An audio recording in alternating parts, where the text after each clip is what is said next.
जी हाँ, नमस्कार दोस्तों। स्वागत करते हैं आपका YouTube channel crack Bhojpuri news में। तो जी हाँ, अभी अभी एक बहुत ही लाजवाब का सॉन्ग अपडेट निकल के आया नीलकमल सिंह जी का, जो कि सॉन्ग का बोल है पुष्पा की श्रीवल्ली। तो वीडियो शुरू करने से पहले आप सभी से हाथ जोड़ के निवेदन है कि हमारे crack Bhojpuri news YouTube channel पर नए हो तो चैनल को सब्सक्राइब कर लीजिए और बेल आइकन ऑन कर दीजिए, क्योंकि मैं भोजपुरी से रिलेटिव ऐसे ऐसे वीडियो लाते रहता हूं। और हम इसी वीडियो के नीचे डिस्क्रिप्शन में मेरा फेसबुक पेज का लिंक है, तो पेज को फॉलो कर लीजिए, अपने दोस्तों में भी शेयर कर लीजिए। तो चलिए मैं वीडियो को स्टार्ट करता हूँ। नीलकमल सिंह जी का एक बहुत ही लाजवाब का सॉन्ग का बोल आ रहा है सॉन्ग। तो इस सॉन्ग का बोल है पुष्पा की श्रीवल्ली। जी हाँ, पुष्पा की श्रीवल्ली सॉन्ग का बोल है, जो कि बहुत ही लाजवाब का सॉन्ग है जी। बहुत ही बवाल का सॉन्ग है। सॉन्ग का जितनी तारीफ के जितना कम है सॉन्ग उतना बवाल का है।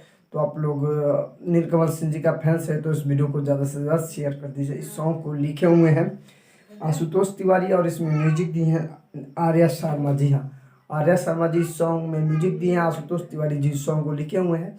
पुष्पा की श्रीवल्ली इस सॉन्ग का बोल है।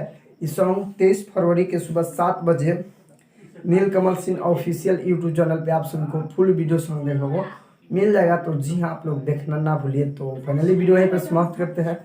आई होप कि आप सभी को वीडियो पसंद आया हो, तो प्लीज़ एक लाइक कर दीजिए और हमारे चैनल पे नए हो तो चैनल को सब्सक्राइब कर दीजिए और बेल आइकन ऑन कर दीजिए, क्योंकि मैं भोजपुरी से रिलेटिव ऐसे ऐसे वीडियो लाते रहता हूँ। तो मिलते हैं नेक्स्ट अपडेट के साथ, तब तक के लिए जय हिंद, जय भारत, लव यू ऑल भोजपुरिया समाज।